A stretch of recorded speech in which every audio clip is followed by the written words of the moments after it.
Welcome, everyone, to the Your Brain Shift podcast, where we explore topics that promote mind shifts and brain shifts for greater success, health and wellness, and fulfillment. I'm Keith Engelhardt. Kevin McKinnon, our co-host, will be back with us at a future date. Our guest today is Stu Williams, a thoughtful and engaging coach that I recently met. He calls himself the Unstuck Coach.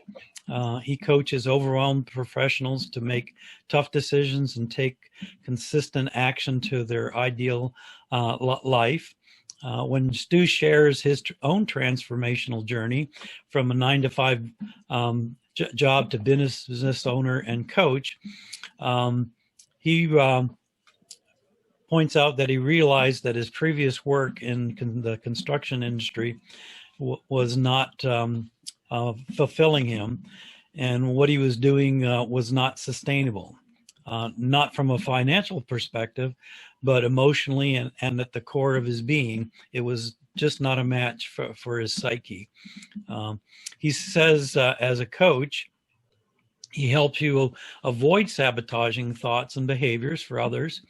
It's finding out their priorities in life, and who they are in order to be a better partner, family man, whatever their intentions are. The success list keeps going thanks to his clients and support. So welcome, Stu, to the Your Brain Shift podcast. Thanks so much, man. Thank you for the warm words and the introduction. We chat quite a fair bit these days, and it's been awesome how we were able to get so close just from a random lunch club meeting. Yeah, you never know when you're going to bump into somebody, and it may change your life or establish connections that serve us. One of my favorite stories along those lines was that at a conference down in Cincinnati back in 2012, and the keynote speaker there was sharing a story about her randomly walking into a coffee shop in San Francisco. And she had this dream of starting this online clothing business, didn't have the capital, but had the passion and the enthusiasm. And the only seat that was available in the entire coffee shop was on this sofa. So she asked this gentleman whether she could sit down next to him. And he said, sure. And then, being a little bit of an extrovert, she said, well, since we're sitting next to each other, I figure we maybe should introduce ourselves. So which they did, and the conversation kind of flowed. He asked what she did, and she shared her passion and her energy around it. Well, it turns out he was an angel investor and invested her business, the startup, to the tune of $480,000. So you never know when a random connection is going to have impact in your life. So I always encourage people to connect often.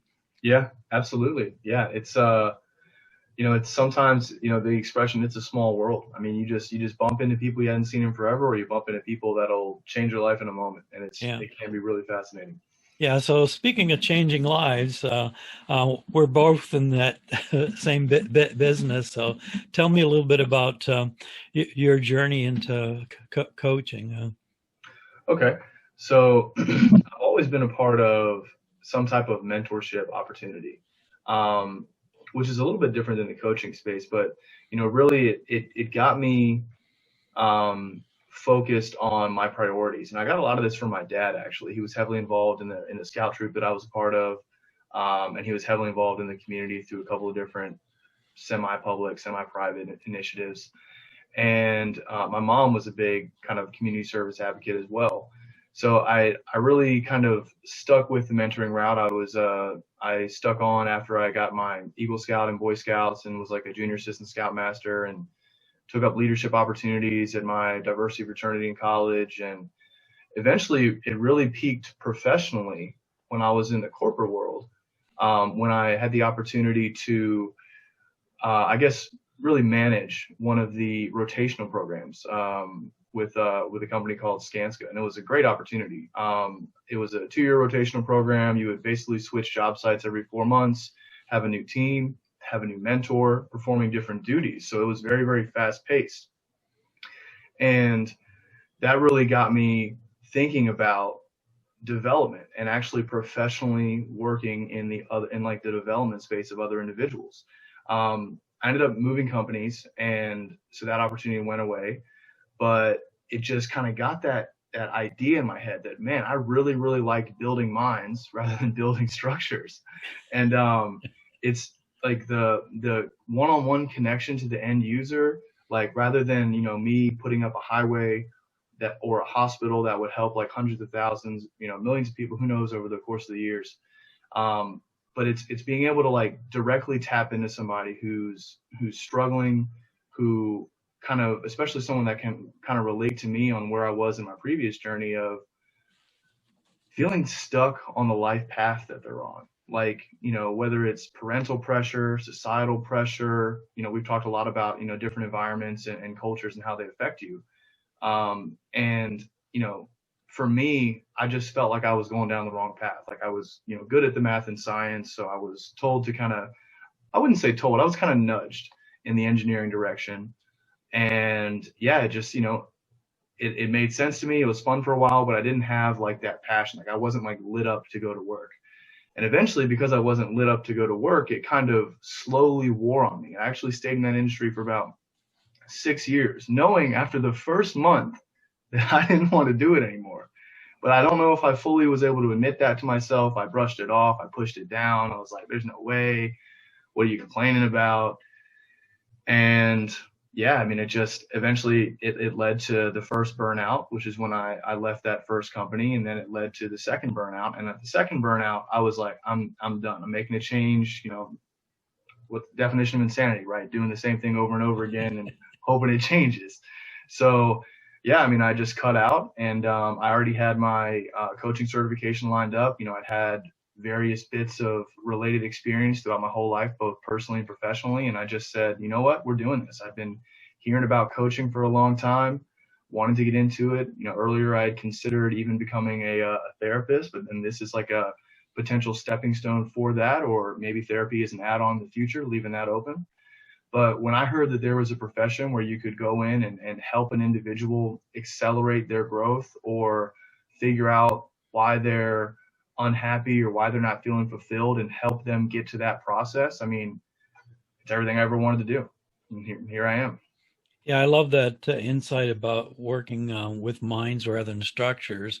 And there's some similarities there because our minds are structures. They're structures of beliefs and behaviors that are primarily influenced by those containers and cultures and environments that you mentioned. And there is engineering involved in it. One of my favorite yogis that I follow refers to that process, that awakening and individuation of being our full potential is inner engineering. Yeah. And essentially that's what coaches assist with. They're kind of the co-pilots on that journey. I love the title of the Unstuck Coach, because we often do get stuck into other people's values or agendas. You kind of alluded to it, but we all have this internal self-talk that questions our questioning. Like when you mentioned you were sometimes doubting whether your insight of, I'm not doing that's something that I really love or have a passion for or that's a fit, that internal dialogue starts. The imperative language is a language rather of I should be doing blank, I ought to be doing blank, I'm supposed to be doing blank, I need to do blank, I must do. But all those are usually because we've been conditioned to meet other people's expectations and values. So what was the major event or epiphany that led to your own unstuckness? All right. That is a great question.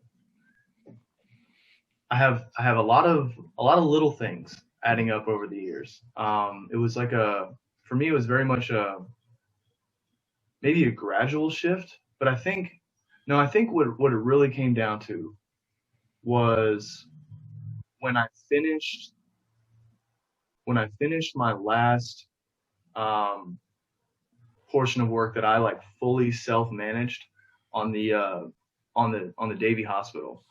Um, and I was doing like the concrete for it. So I was pretty much, in the office side, managing everything. I had a super great mentor who kind of taught me a bunch of things at the beginning and then said, "Hey, this is yours. You got to run with it." And I did that for about 9 months is how long it took us to put that frame up. Maybe a month or two longer. I'm not sure.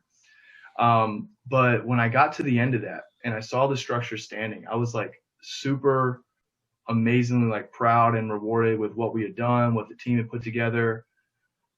And really, I looked on that as this is probably the best, like up until that time, it was like the best, most rewarding moment I had felt in construction. Great team, great supervisors, everyone from like operations manager to labor. I mean, like everything just clicked, and even our subcontractors were working well with us. And what really, I guess, stuck out to me is like I had like a that's it moment, where like the fulfillment and everything, like it just did not compare to what it was like in my other professions where I like would fully put my heart and soul into helping the individual like grow or tackle their problems. It was like as soon as I had been a part of that, it just made me realize that that's what I wanted to do full time. And I think that from there, like that once again, I'm glad you brought the idea of, questioning our internal questions. I forgot the exact way you phrased it, questioning our questioning. Um, and man, that's when I realized like, okay, I feel myself. I gained the self-awareness that I was truly pushing down and denying everything that I wanted to do for so many reasons. For parental expectations. I mean, they're a little bit older, so it's a little bit, it's nice for them to kind of see right now, or it was super nice for them to see a lot of stability. As a parent, like you're kind of built to like worry, etc. I don't have that uh, bittersweet pleasure yet, but as the only child, they had a lot of worries about it, and so there was parental pressure. There was, all of the networking I had done over 6 years, and in my engineering before that, all of the connections. What would happen? Like I'm like when you like the type of person I am, my work and play come together. They blend. I don't have two separate identities. One I lead at work and one I lead at, in my personal life.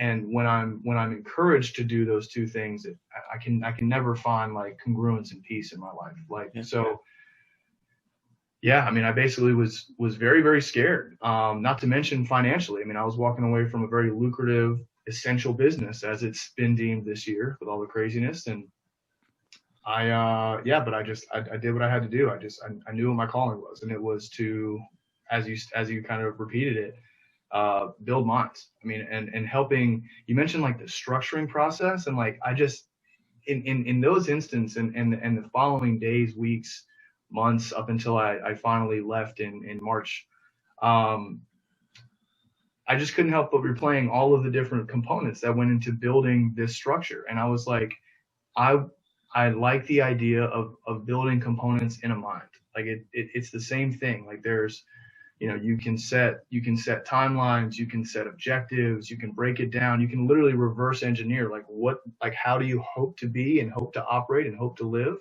You can backtrack that. And something else I love that you brought up was the term co-pilot as a coach. I had never thought about that term before, but it is so accurate, because there are a lot of people that think that coaching is just you showing up and, getting advice from some guy that knows X, Y, and Z. We do our research, we do our homework, but at the end of the day, what we're hoping to do is unlock things that you are, like I was, stuffing down and refusing to deal with and refusing to question. and refusing to look at and be like, what do I truly want? Not what does everyone else want around me? What do I truly want? So for me, I think it was that epitome of what I had in construction, and still feeling that there was something different for me. Yeah. And that compartmentalization of work and play is so dominant in our culture. Because if we are truly following our passion, what we want to contribute to the world, it's not work. It's flow. And it's a completely different experience and process in life. Unfortunately, too many people get stuck in that duality, that work is work and play and recreation or even self-development or whatever are separate. And it's not. You can't separate the two actually from a psychological or emotional level. And one of the fundamental myths, and at least in our culture, is that work is supposed to be hard and painful. Yeah. No, it doesn't have to be. Yeah. Who came up with that rule? Yeah, who came up with that rule? And more importantly, is it serving you? Yeah. I've been blessed to cross paths with individuals, and also I had that awakening in my own life, is when you get into that congruency, that work is effortless. You will have challenge, and that's important. There's this balance between challenge and support, though, because actually without challenge, we don't grow. And the neuroscience behind that is solid, that unless we do face challenge, even simple cell amoebas, if you give them the perfect world, the perfect temperature, the perfect amount of food and environment, they will be less vital than if there's challenge once in a while. Our biology is literally wired for moderate challenge, so we shouldn't avoid it or flee it. It's just that most of us have never developed the internal mindset to recognize that challenge and even the occasional setback is part of a growth process and a journey and part of life. And we resist it. But a tree never resists the wind. Yeah. It bends and flexes with it. And we resist so many things in life, including our own internal insights, awareness that maybe what I'm doing in life, what I'm pursuing in life, isn't a match for my core being. Yeah. It reminds me a lot of the listing those core values that you talk about so much. I think that really is so important, because your identity, I view your identity as like your foundation, and I think your identity kind of comes from your core values, like like who are you, what do you value, what do you prioritize, what do you want to do with your life. And I think when you're able to list those types of things out and build out like who you are, and it definitely changes. I mean, it's changed for me a lot as you grow. But if you are able to list those things out, I think the thing that that's most common is the core values. But when you list those things out, you have a center line, you have a framework, you have something to fall back on, rest on. Like, this is who you are, because there's so many different influences in the world that want to pull you in a different direction.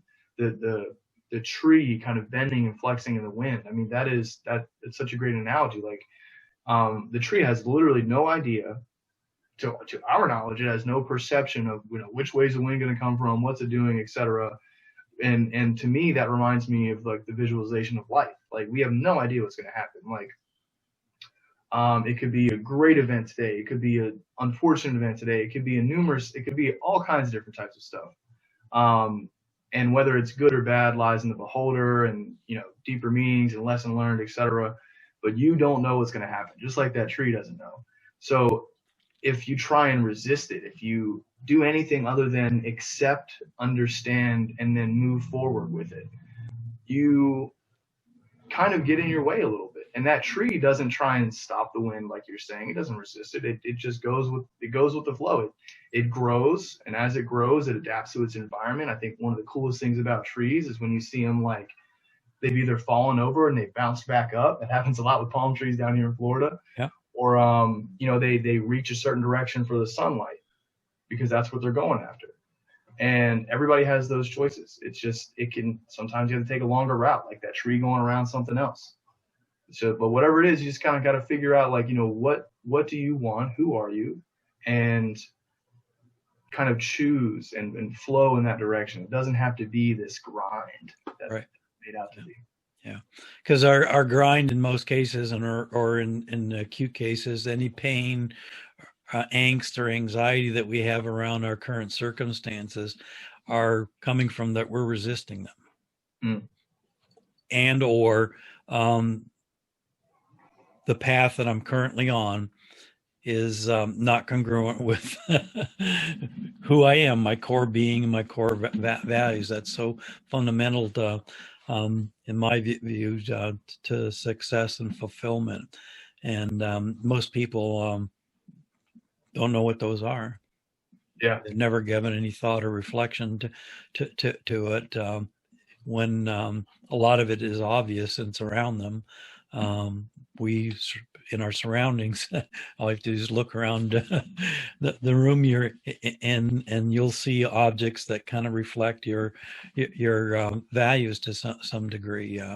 The people that you're around are another one, and that gets clouded somewhat by the containers and culture that we're in, because those have such strong influences. Because as children, we didn't have a choice. Yeah. We didn't choose our parents and the family of origin or whatever. And they pretty much, as authority figures, and certainly being bigger and larger than us until we were at a certain physical growth, had the power to say what was acceptable and what wasn't, and so forth, at so many levels. And not every family is healthy enough to allow the person to individuate and be who they are and who they want to be. And even in professions, too many people, your father's a doctor, lawyer, your grandfather was. It's a family tradition to, do blah blah blah. Even though the child might have a interest and a passion for music or something else. So I resonate with that mission that you shared about coaching, and the value of it is awakening minds to their possibility and potential, and being true to that core, and its growth and individuation and fulfillment. There's going to be unexpected bumps in the road and obstacles along the journey. But as long as we're true to that foundation, and even if we're doing something that isn't the ideal match for us professionally at the moment and so forth, look for the opportunities within that paradigm that are going to be a match, and then having the courage, the thirst, the desire, the drive to leave if it is just a completely mismatch. Unfortunately, most people are either motivated by desperation rather than inspiration. Yeah. So as coaches, we hope to inspire rather than get to the point of burnout. And I can share from my own journey. There was too many times where I got to the point of burnout, and that was the motivation for making a shift rather than inspiration. These days, that's no longer in my, approach to life. I seek to be inspired rather than hitting rock bottom, or so to speak, and being desperate where I had no choice but to make a shift. Yeah. I mean, for me, that hits home so much because, I mean, I already mentioned the two burnouts that I had. And I mean, honestly, like aside from professional, I definitely had like personal burnouts like earlier on in life when I was a kid. But yeah, I mean, I guess the analogy or phrase that's coming to mind is that carrot and versus a stick motivation principle. Um, and I think for me, like we are all, I think we're kind of hardwired, probably from a bit of a survivor mentality and just from evolution and how we've grown up to be heavily motivated by the stick. And a lot of times it kind of comes in the form of like a harsh inner critic. At least I might be projecting that a little bit, but that's how it kind of felt for me growing up. So after those burnouts, I was like, man, something's got to change, because getting to that point of, the stick being the desperation, that harshness, that mandate, that push, versus the carrot being inspiring because you're looking forward. You're looking forward to something. Yeah. You're moving forward to something. Yeah. To translate that into psychological terms, being extrinsically motivated versus intrinsically motivated, and anything that is going to intrinsically motivate us is going to be rooted in our core values. If it's something we really don't value, it's going to take a stick or some sort of external pressure or motivation to get us to do it. I love the story that John DeMartini shares, is if a teenager has a passion for video games, and the whole process of challenge and accomplishment, and winning or whatever, nobody needs to motivate him to do that. Oh yeah. Now, it might take some external motivation to get them to clean their room or do the laundry because they don't value it. Mm-hmm. And one of the greatest ways to achieve success is be true to what your intrinsic motivations are, your core values, and then outsource the things that you don't value. For example, he doesn't drive a car because he doesn't enjoy it. He doesn't like it. He doesn't value it. The same thing with cooking. Yeah. So he employs others to do that. So that's the other part of the whole process as a journey, recognizing that there's going to be some things in life that you truly don't value. They may be necessary, but we can partner with other people that is their value and passion, and leverage that energy and synergy rather than expending valuable life energy doing something that we just don't like. Yeah, absolutely. Yeah, I think I mean that those types of relationships where you find somebody that loves to do the work that you're not a big fan of, but they don't like to do the work that you love to do. I mean, that's a perfect business partnership. That can be all kinds of different types of relationships can form from that. And yeah, I think Gary Vee has always been a big role model for me, and he always says, if you're not loving the process, if you're not loving what you're doing, then you're just causing yourself all this extra pain. Like, find other individuals to partner with, like who would love to perform that service, and you guys get to now grow together because they're doing what they love and you're doing what you love. It doesn't have to be this painful beat myself up to get to do this type thing. And yeah, I mean, from personal experience as being a bit of a gamer on the side, there is not a lot of motive. Like, I definitely understand the kids out there that can just wake up and they don't have to be told to play video games. They'll just go do it.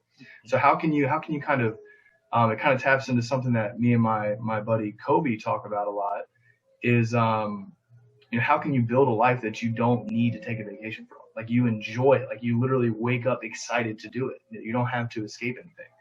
And that's, that intrinsic motivation, kind of tapping into that.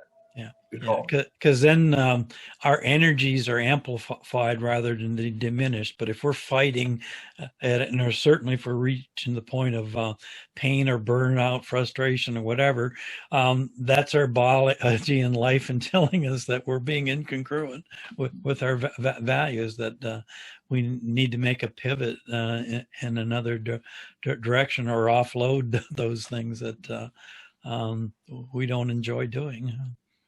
Yeah, absolutely. Absolutely. Yeah. And I think that is just a fundamental part of, I think, just loving life.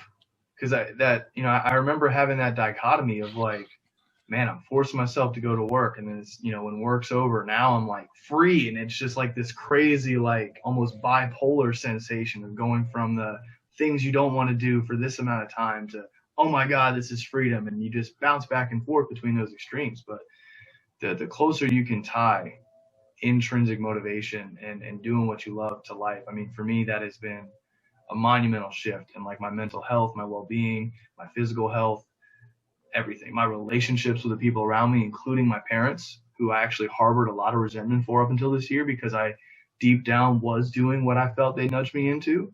And that's a huge healing process I'd love to go into at some point. But man, there's a lot that goes into that discussion of intrinsic versus extrinsic. Yeah. And one of the things that help us maybe assess whether what we're doing is working or not is if you're experiencing what John Demartini calls the ABCDs of negativity, the A being anger or aggression, the B being blame or betrayal, the C being criticism or challenge, the D being despair or depression. If you're experiencing any of those ABCs, or if you have that imperative dialogue of I should, I ought, I'm supposed to, I need to, I must, etc. All those are indicators that we're living somebody else's values and not being congruent to our core values. Yeah. Yeah. Blame is anger. I think I managed to avoid a lot in my life, but blame is powerful, man. I think it was Brene Brown on this awesome talk that my friend shared recently, who said that, blame is really just the expression of like frustration and anger. And, things aren't going the way you want them to go. And, you're having all of these emotions and you are seeking to offload them in a direction, because taking responsibility for what's going on around you is hard. But when you do that, you can problem solve. You can figure out what's going on. There's a lot of things you can do. So I think blame, every time I hear the word blame, there's just like a powerful sensation that just kind of sets a tone. It's just a very powerful feeling. It's like the dark side for those Star Wars fans. And we, in our culture, confuse blame and responsibility. And there's this distorted definition of responsibility.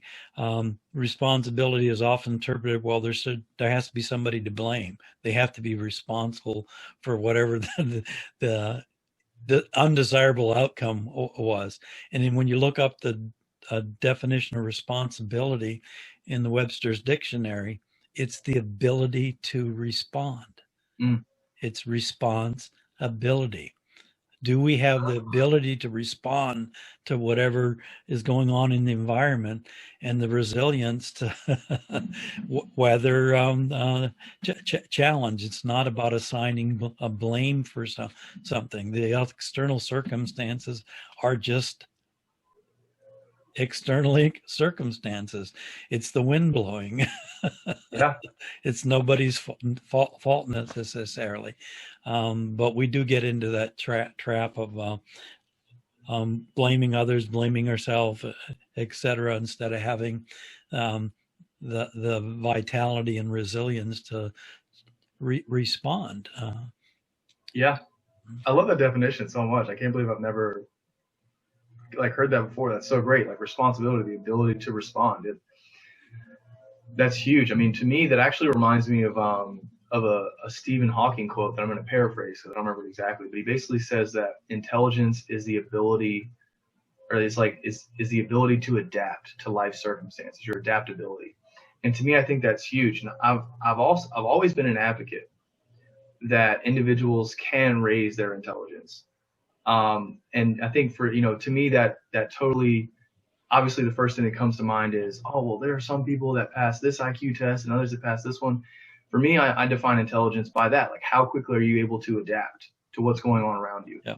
Because to me, that's everything. Like, it doesn't matter how book smart you are, how whatever. Like, if things change and you don't know how to process that information and reflect and figure out how to navigate it, or flow with the breeze as the tree does, then you really can cause a lot of blocks and your own resistance in life. So the ability to respond as a responsibility, I like that. Yeah. I got to let that sit. Yeah, it can be very powerful and a major shift. Yeah. Because, when you first brought up that, the blame and responsibility, like, whose fault is it? It reminds me of a lot, what goes on in a lot of larger organizations, right? If something goes wrong, some heads got to roll. We got to pick somebody, and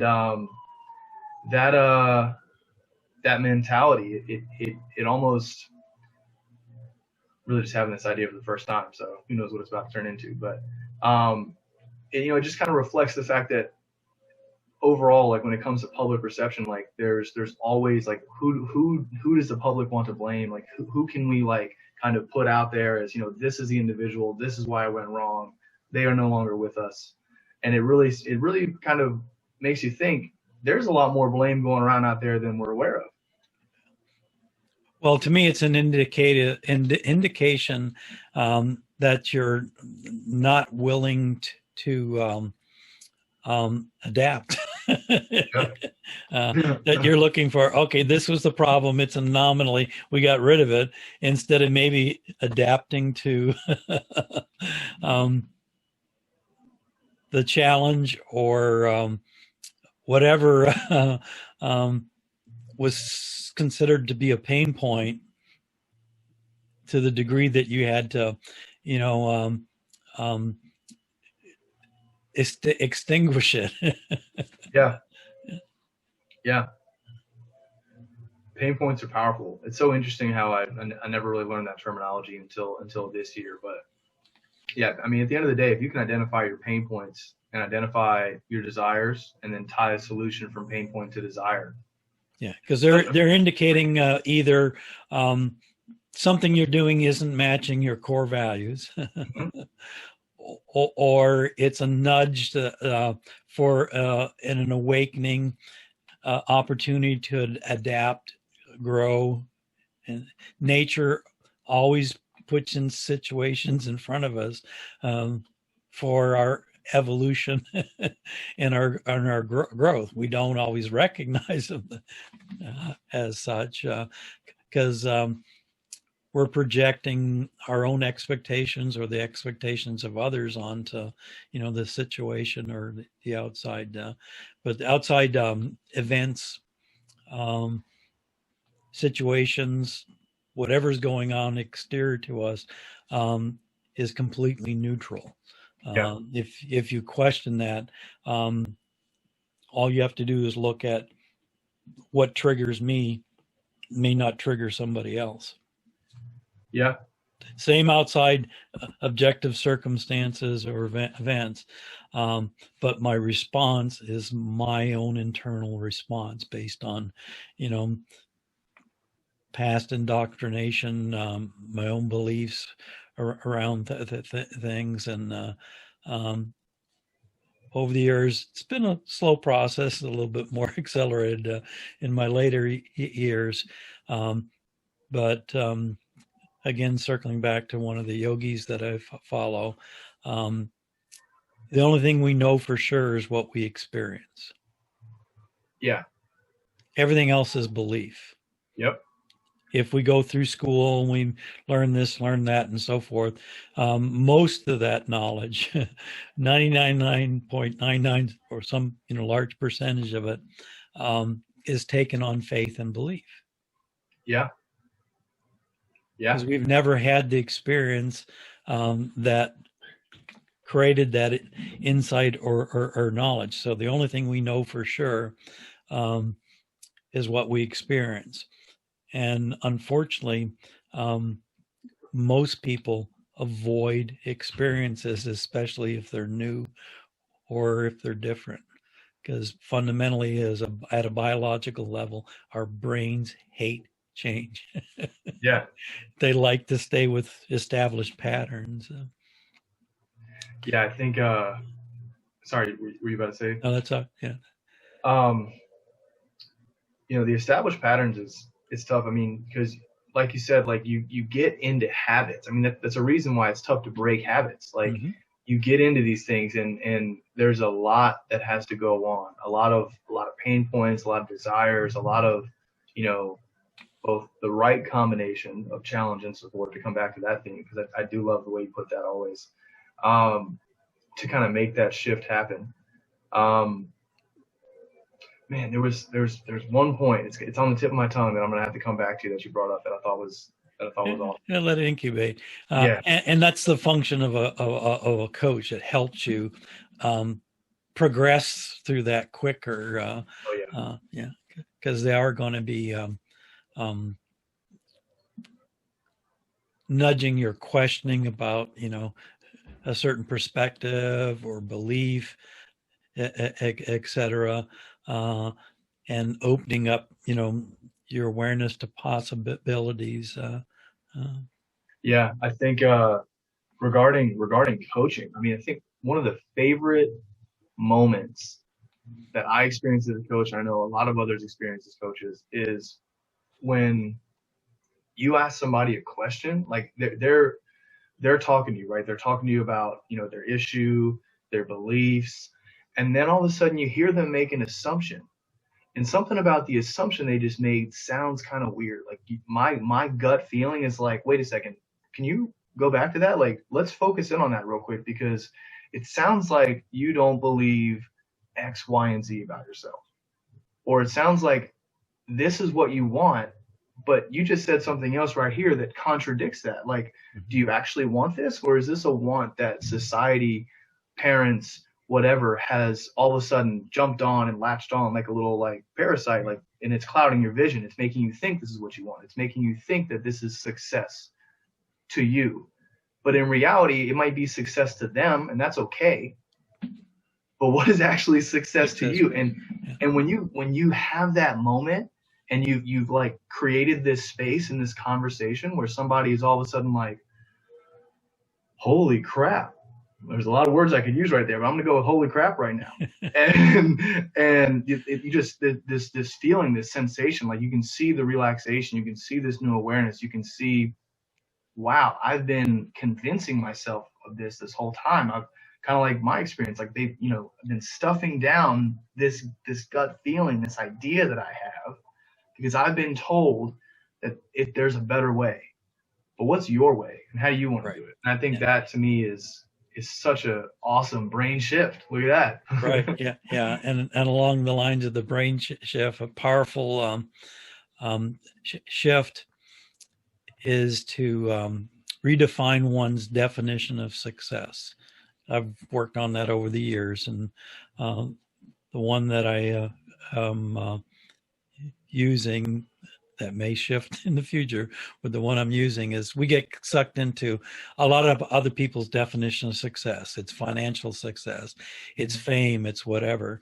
And for me, success is not an event. It's a process. And success for me is manifesting one's intent. Manifesting one's intent. I intend to be a pro basketball player. I intend to be the world's best violin player, whatever the intent is. And it's a process. I like that a lot. There's a lot more self-control over that. Yeah. Because if we're not in defining what that is for us, and certainly if it's not congruent with my values, there's no way in hell we're going to be successful at it. Yeah. Yeah, absolutely. That is big, manifesting one's intent, because to me, you know, the situations where you put your state of being, I guess, in a dangerous spot is where you allow other people to dictate success. We use that as an example. Like when someone else is dictating your success, you don't have full control over it. You can't necessarily, I mean, like there's just a lot of things there that you're leaving up to chance. At the end of the day, it kind of goes back to your responsibility. Like, how are you going to respond? I love that. If you don't become the very, very top gold Olympian of your sport, what if you become silver? Is that okay? Is that, you know, are you focusing on the flow, like the fun effort that you're going to put into this, and your whole lifestyle is going to revolve around it, and focusing on the process. Like, to me, that, you know, you're saying like the journey, like it's all about the journey that you're on, not necessarily a specific mile marker or, you know, end goal, although those are good to have to help kind of provide you with that intrinsic motivation. But if your only definition of success is be the best in the world, do you think that the guy who's second best in the world feels that way? Like, to me, I don't know. I mean, that we've got to ask that guy, but there's a lot of pressure there. I mean, there's 7 billion people on this planet. Like, what if you're amazing at what you do and what you love provides for you financially and gives you stability and security and allows you to do all different types of things? What if all of that comes together and you're not the best in the world? You're the second best. It sounds like you're killing it, you know? Well, you can redefine the world. I loved Seth Godin's insight, I think, in his book Leap, and it's well worth the audio version of it because he's a wonderful storyteller. But define what the world is. There's I think he's a bagel maker in some town in New York, and he creates the best bagels in the world. Well, his world is that neighborhood and community, and wherever that is in New York. And we need to unravel the comparison, because usually we're comparing to others. That's what gets us into that competition of being the number one in the world, and all it's going to take is somebody that's number 2 to get a little bit better to knock us out of that goal, and that's just a waste of life energy. If the comparison is to where we were yesterday and before, and we've improved beyond that, that's a measure of success. I love Ariane Huffington's sister did a wonderful keynote speech at Camp JLP a number of years ago, and she said a comparison is addiction to losing. Addiction to losing? Yep. When we're comparing ourselves to others, and it's an addiction to losing. Because eventually we're going to lose because somebody's going to one-up us. Yeah. But if we're comparing to ourselves, our own progress, am I doing better? Have I evolved beyond where I was yesterday or the day before? That's a much healthier and useful comparison. Yeah, absolutely. Because to me, I mean, the second one is seemingly so hard get into in today's society. There's a lot of competition and comparison, running rampant. But the second one, where you're comparing yourself to who you were yesterday, once again, the theme of self-control. I mean, like, you are now once again setting yourself up for something that you entirely are in control of. Like, who am I today? Who was I yesterday? What were my habits today? What were my habits yesterday? Like, you can continuously look back, reflect, and be in control of that in the present moment. And you're setting yourself up for success that way. And I think it's beautiful. I've never heard that term, addiction to losing, when it comes to comparing to others. That is fascinating, because at the end of the day, everyone has different skill sets, different knowledge bases, right. Yeah. different body types. Everyone is totally unique, yeah. no matter what profession we're in, because of our own unique background, our own mix of values. That nobody compares yeah. to what I offer as value as an individual. Yeah. Amen to that. I think for me, like, one of the best comparisons would be, when you start comparing artists of different genres or of different tastes. I mean, like, they have they're making a different sound. They're like music is such a abstract, like, freeing thing to work in, because you just produce what you feel and who you are. And wow, I mean, when you start to, if a musician allows his fears and his insecurities around comparing to others to dictate him, it will be so hard to put yourself out there and to grow. And I think there are so many artists out there that have just accepted, like, this is my sound, I'm going to put it out there, I enjoy doing this. And those are the ones who are able to go over long periods of time just putting it out there and getting better and better, and better in their terms, not anybody else's terms, but better in their terms about how they want to express their music and their soul. And it allows you to go that go the distance, because you're doing what you love. You're not doing something in order to satisfy some addiction to losing, like competing with what someone else has already done. Yeah. Or who's like the type of sound they make. So that's so great. Yeah. So on that note, to continue the music metaphor here, I'll plant the coach's nudges to go out in life and make your own music with whatever your passion and interests are. Yeah, absolutely. You can take that in a literal way with music, or you can take that in the figurative way. Metaphorically. Yeah. Yeah. Where I was going with it. Yeah. Gotcha. Absolutely. Well, it's been an awesome chat today, and I look forward to others in the near future. And it's been a pleasure having you on the Your Brain Shift podcast. Thank you so much for having me, and thank you for the guest speaker of this leaf blower that's right outside my window. I don't know if you can hear it, but well, it's just an event in life. It's our reaction to it that's important. Yeah, absolutely. Is our mind barking at the dog barking? Well, hey, this has been a pleasure. I always enjoy our conversations, Keith. And I'm so glad we're chatting so frequently. This has been great. Thank you for having me on here. It's been an honor.